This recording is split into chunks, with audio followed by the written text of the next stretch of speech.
यदि आपको ये बातें पसंद आईं तो आप इन्हें अवश्य ही आगे बढ़ाएं। आपके 1 या 2 बच्चे हैं और कभी कभार आप उनकी शरारतों पर झल्लाकर उन पर हाथ उठा देते हैं, तो जरा सोचिएगा कि एक शिक्षक इतने सारे बच्चों को कैसे संभालता है।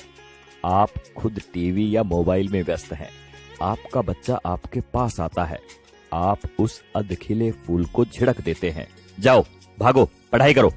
जरा मन को शांत करके विचारिएगा कि एक शिक्षक किस तरह अलग अलग बुद्धि वाले और अलग अलग अभिरुचि वाले बच्चों को 45 मिनट तक एक सूत्र में बांध के रखता है अपनी कक्षा में। आपका बच्चा दिन भर गेम खेलता है, घर पर पढ़ता नहीं है, इसकी भी शिकायत आप शिक्षक से करते हैं।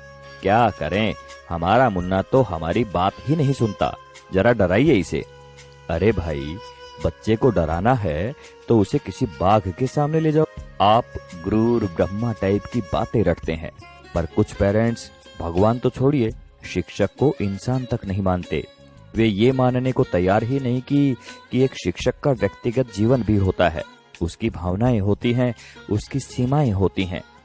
अन्य विभागों के कर्मचारियों की तरह शिक्षक सिर्फ एक वेतनभोगी ही नहीं होता, इसमें सिर्फ सेवा का आदान प्रदान ही नहीं होता, बल्कि छात्र शिक्षक के बीच तमाम मानवीय मूल्यों का भी आदान प्रदान होता है।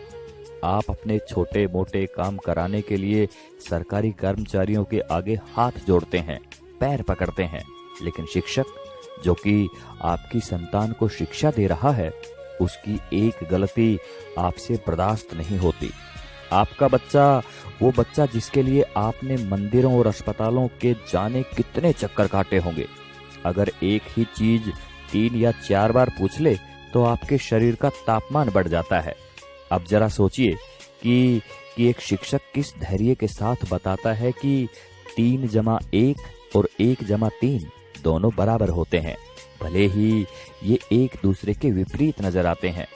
अगर वास्तव में बात समझ में आ गई हो तो आपसे हाथ जोड़कर विनती है कि आप हर शिक्षक को भगवान ना सही, कम से कम इंसान समझकर उतना सम्मान अवश्य दें जो कि एक इंसान को मिलना चाहिए।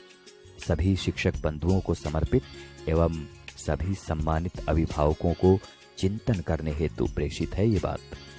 आप सभी का शुक्रिया। नमस्कार। जय हिंद।